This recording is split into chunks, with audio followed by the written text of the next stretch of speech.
दोस्तों, पहले तो आपसे विनती है, निवेदन है कि आप मेरा पूरा ब्लॉग शुरू से अंत तक देखो, कुछ चीज़ें समझ पाएंगे।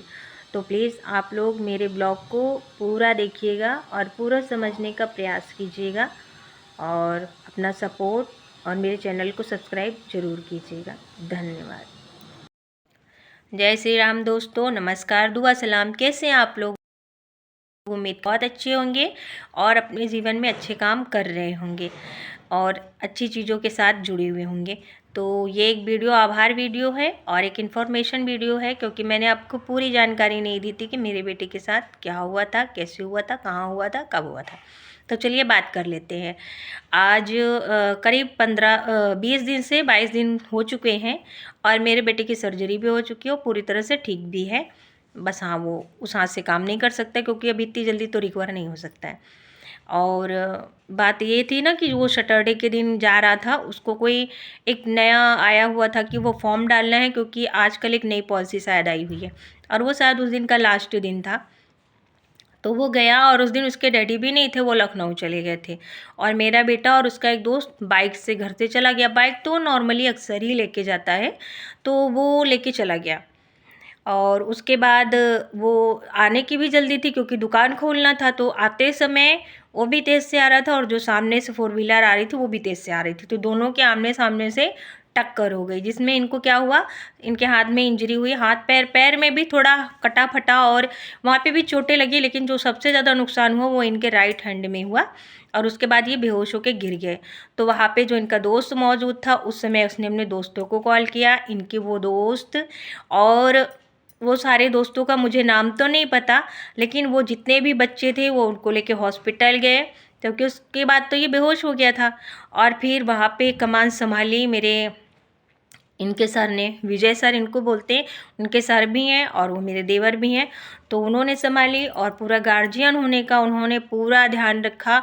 और ये आया 6:30 बजे। जब ये 6:30 बजे आया तो मैंने इसके हाथ पे ध्यान नहीं दिया, मुझे लगा कि चल कैसे रहा है, लेकिन फिर वो बाद में मुझे और मेरे हस्बैंड ने इन्फॉर्मेशन दी थी, मगर मुझे नहीं दी थी। मैंने 1 बजे कॉल भी किया था, उस दौरान मैंने 1 बजे कॉल भी किया जब ये घटना हुई थी, तो वो उन्होंने उठाया और उन्होंने संतोषजनक बातें कही, तो मुझे उस चीज़ में कोई डाउट ही नहीं हुआ। उन्हें अच्छे से पता है मैं एक डिप्रेशन पेशेंट हूँ, उन्होंने मुझसे इसीलिए छुपाया कि मैं एक डिप्रेशन पेशेंट हूँ और मैं चीज़ों को बहुत गंभीरता से लेती हूँ, इसलिए उन्होंने मुझे से ये चीज़ छुपाई और मेरे हस्बैंड को इन्फॉर्म किया। तो ये रही उस दिन की घटना। और अब मैं बात करती हूँ वहाँ पे जो लोग मौजूद रहे पहले दिन से, उसके सारे दोस्त और विजय सर ने बहुत साथ दिया। और इतना लेट इसलिए हो गया क्योंकि उसका प्रैक्टिकल होना था और प्रैक्टिकल होने की वजह से हम 8 तक वेट किया हमने, और 8 तारीख को जब उसका प्रैक्टिकल हुआ तो 10 को डॉक्टर का अपॉइंटमेंट मिला। और क्योंकि सूजन थी इस वजह से उसका जो सर्जरी थी वो 11 को हुई है। तो अभी बेटा ठीक है, अभी हम लोग उसका ध्यान रख रहे हैं और मैं उम्मीद करती हूँ कि वो बहुत जल्दी ठीक हो जाएगा। उसका 12 का पेपर है, तो 12 का पेपर है तो सभी माँ बाप को चिंता होती है, कितनी दिनों से मेहनत करी, बहुत मेहनत की, और हम भी मेहनत करते अपने बच्चों के पीछे, जल्दी उठते हैं, उनके खाने पीने का ध्यान रखते हैं, हम अपने आप को बिज़ी रख लेते हैं, लेकिन अपने बच्चों को कोई प्रॉब्लम नहीं देते। तो यदि आप लोगों की दुआ और भगवान भोलेनाथ का मैं बहुत बहुत बहुत बहुत बहुत शुक्राना करती हूँ, माँ महाकाली का बहुत शुक्राना करती हूँ, बहुत शुक्राना करती हूँ। और कहीं ना कहीं आप लोगों की दुआएं भी रही होंगी। और जो लोग वहाँ पे मौजूद रहे, मेरे बहनोई सुनील यादव, मेरी बहन उपासना यादव, विजय सर और मेरे जेठ के बेटा जो श्लोक है वो, क्योंकि ये लोग प्रॉपर आने जाने वाले थे, उसके साथ रहने वाले थे। बाकी आने जाने में और भी मेरे ससुराल पक्ष के रिलेटिव गए थे, मायके पक्ष से मेरा चचेरा भाई गया था उससे मिलने। मैं एक भी दिन नहीं गई थी क्योंकि मुझे जान में इतनी मजबूत नहीं हूँ कि मैं दर्द में, या अभी भी जब से आया है तो मैं ज़्यादा देखती हूँ कि दर्द वो भारी लगता है उठाने में, रखने में, और वो जो बंधा हुआ है तो उसमें भी प्रॉब्लम होती है, तो मैं बहुत ज़्यादा नहीं लेती हूँ। और आज मेरा बेटा घर में नहीं है, वो लाइब्रेरी चला गया, क्योंकि मैं रहती हूँ तो क्या हुआ, कैसे हुआ, दुख रहा है, ये हो रहा, तो वो उसको लगता है कि मैं और हूँ मैं, क्योंकि मैं अपने बच्चों के लिए ही अपने जीवन में हूँ, या हूँ इस दुनिया में बच्चों के लिए ही। क्योंकि जो भी चीज़ें मैंने सही शादी के बाद तो अपने बच्चों के लिए, उसके पहले की ज़िंदगी का तो कोई अंदाज़ा ही नहीं था। लेकिन हाँ, जब से समझ हुई तो अपने बच्चे के लिए कि मेरी बेटी का कौन करेगा, बेटे का कौन करेगा, तो इस वजह से मैं इस दुनिया में हूँ, वजह वही है।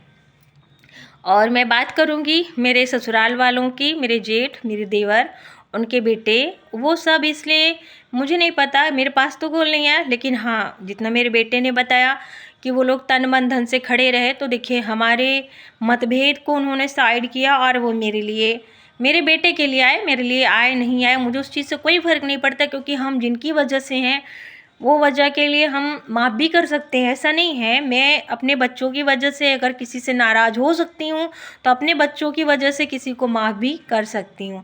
तो यहाँ पे मुझे ये जो थोड़ी-सी पॉज़िटिविटी मुझे मिली, तो मैं इस चीज़ के साथ बहुत एग्री करती हूँ और उन सभी लोगों को बहुत-बहुत धन्यवाद दिल से, मेरे जेठ, मेरे देवर, उनके बेटे और मेरी भांजी, उसके हस्बैंड, मेरे नंदोई वगैरह सब लोग हैं और मेरे बहनोई सुनील यादव, उपासना यादव, मेरा चचेरा भाई, जो लोग क्योंकि उसके प्रेज़ेंट को देखते हैं तो उनको समझ आता है।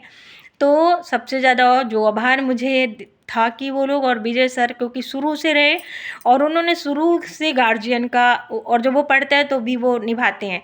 तो आप सबका मैं दिल से बहुत धन्यवाद करती हूँ, उसके सारे दोस्तों का, सारे बच्चों का, उन सभी बच्चों की मैं बहुत आभारी हूँ और हमेशा रहूँगी। मैं शायद ये आभार आपका जीवन में कभी ना भूल पाऊँ। तो इस चीज़ के लिए, बाकी अगर जाने अनजाने मैंने कभी किसी का दिल दुखा दिया हो तो उसके लिए मैं क्षमा चाहती हूँ, मगर मैं जानबूझकर कभी का दिल दुखाने, किसी का दिल दुखाने का प्रयास नहीं करती हूँ। और मेरे मायके पक्ष से एक दिन एक कॉल आई थी, उसके अलावा फिर कोई कॉल नहीं आई, कोई वो अपडेट नहीं लिया गया, तो कोई बात नहीं, मुझे देखिए उन चीज़ों से कोई दिक्कत नहीं है और नहीं मुझे उन चीज़ों में जाना है। मैं जैसी हूँ, जिस प्रकार से हूँ, उस प्रकार से बहुत खुश हूँ, बहुत अच्छी हूँ। और अब देखिए चीज़ें वैसी हैं ना कि लोगों को ऐसा लगता है कि क्या बोलूँ, अभी जो भी कुछ चीज़ें पिछले दिनों हुई हैं, मैं 23 दिसंबर से चीज़ों को फेस कर रही हूँ, क्योंकि आर्थिक रूप से, मानसिक रूप से तो मैं तब से ही बहुत बहुत हूँ। आप लोगों को थोड़ा बहुत पता होगा, नहीं होगा नहीं पता, लेकिन जीवन में तभी से परेशान हूँ। लेकिन कोई बात नहीं, जब तक भगवान आपके साथ हैं, आपका कोई कुछ नहीं बिगाड़ सकता है, कोई कुछ नहीं कर सकता है। और किसी के पूछने से, नहीं पूछने से कोई भी फ़र्क नहीं पड़ता है। जो लोग पूछते हैं उनके प्रति सम्मान, हमारे मतभेद कम हो जाते हैं। और फिर मेरा बेटा तो हमको ये ला दो, कॉल आती थी हमारा ये कर दो, हमारा वो कर दो, मेरा वही बेटे के साथ इतनी बड़ी चीज़ हुई। बस मैं इतना कहूँगी ना कि जो ये चीज़ थी मैंने फेस कर ली और आगे मेरे जीवन में सुख आए, दुख आए, उसके लिए जो लोग आज खड़े थे वो कल खड़े रहें ना रहें, लेकिन जो नहीं खड़े हुए, खड़े होने की भी बात मैं नहीं करूँगी, क्योंकि देखिए हमेशा से अकेली चीज़ों को फेस किया। बात अपने सिर्फ बच्चे की आई और उस बच्चे की आई जो बच्चा मेरा हर काम के लिए, अभी क्या बोलूँ, उस अपना फ्यूचर दांव उसका लग गया था, करियर की वो ऐसी जगह मैंने उसको भेजा था ना कि किसी के साथ, उनके जो उन लोगों के साथ जो भी हुआ था ना, तो मेरा बेटा उस चीज़ के लिए गया था जिस चीज़ के लिए शायद कोई माँ अपने बेटे को नहीं भेजेगी। तो मेरे बेटे की करियर भी ख़राब हो जाता, अगर भगवान वो कोई ऐसी चीज़ होती तो वो कहाँ होता, कैसा होता, हम क्या कर पाते, क्या नहीं कर पाते, मेरे हस्बैंड कैसे होते वो भी, क्योंकि 3 बजे रात तो आप किसी ऐसे काम के लिए जा रहे हैं, तो वो चीज़ें हुई। लेकिन हम जो करते हैं, देखिए हम क्या अच्छा करते हैं, मैं तो नहीं जानती मैंने कभी कुछ थोड़ा सा भी बुरा किया हो, लेकिन किसी को कहना होता है कि तुम चोर हो, तुम्हें पैसे चाहिए, तो आज तक मैं आप लोगों को ऑनेस्टली बता रही हूँ, जो लोग मुझे जानते भी होंगे इतने सालों से, कि मैंने कितना पैसा लिया। मुझे कहा जाता था कि आपका घर बनाएंगे, तो वो मैं इस नहीं सोचती थी कि इसलिए मैं रिश्ते नहीं निभा रही थी। रिश्ते मैं शुरू से कहती हूँ मैं धर्म को देख के निभाती हूँ, जैसा आज मेरे ससुराल वालों ने निभाया कि जो भी बात है उसको पीछे करो, यहाँ पे मेरा इसके लिए क्या धर्म बनता है, तो मैं इसलिए धर्म को निभा रही थी। बाकी मैं इसलिए नहीं निभा रही थी कि कोई मेरा घर बनाएगा, मेरा घर हम खुद बनाएंगे, हमें किसी से किसी भी प्रकार की हेल्प नहीं चाहिए। और आज तक जब ये परिवार, समाज, ये कोई नहीं बोला, ऐसा नहीं मैंने किसी को नहीं बोला है, ऐसा नहीं है।